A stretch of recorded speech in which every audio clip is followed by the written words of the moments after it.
He was once untouchable, a machine in the featherweight division, but everything changed with one punch. Alexander Volkanovski went from dominating legends to lying flat on the canvas twice. First it was Islam Makhachev, then Ilia Topuria finished what Islam started. Now after over a year away, he's stepping back into the fire, but this time he's facing someone just as unpredictable, Diego Lopes, a wild card, dangerous, and very, very hungry. Volkanovski isn't just fighting for a title, he's fighting to prove he still belongs. Lopes didn't walk the traditional path. A relative unknown just last year, he turned heads after a gutsy performance against Movsar Evloev. Then came the knockout of Gavin Tucker. Then the war with Ortega. He wasn't just winning, he was sending a message. This guy doesn't play it safe. He goes for the kill. Submissions, wild exchanges, chaos. That's his playground. And Volkanovski? He's coming from a totally different world. Methodical, precise, tactical. But lately, those tactics haven't been enough. Here's where things get tricky.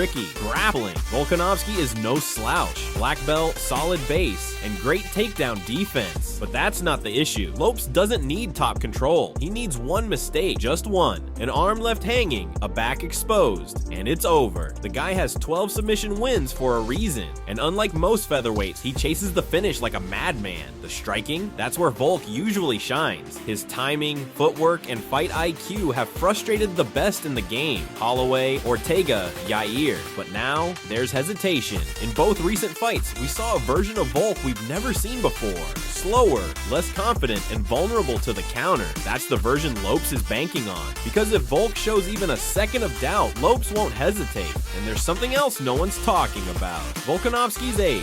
He's 35 now. For a featherweight, that's deep into the danger zone. Reaction time slows, durability fades. And the last two fights, he didn't just lose, he got rocked bad. The kind of knockouts that change careers. Lopes, on the other hand, is fresh, still climbing, still evolving. But there's one question hanging over him. Can he survive 5 rounds with a fighter like Volk? He's never gone that deep, never had to manage his gas tank in championship territory. That's where Volkanovski thrives. He weaponizes pace, drowns his opponents, and if Lopes can't keep up, it could get ugly in the later rounds. But even that isn't guaranteed anymore. Volk's last 5-round war feels like a lifetime ago. The longer the layoff, the harder it is to bring that pace back. And there's another layer to this: legacy. Volkanovski isn't just fighting for a belt, he's fighting to erase the image of him getting flatlined twice. Another loss, and the whispers turn to roars that maybe the King's reign is over. Maybe he waited too long to come back. Maybe the fight game moved on without him. Meanwhile, Lopes has nothing to lose. No pressure, no expectations, just chaos. That makes him dangerous in a way that stats can't measure. If this stays standing, expect fireworks.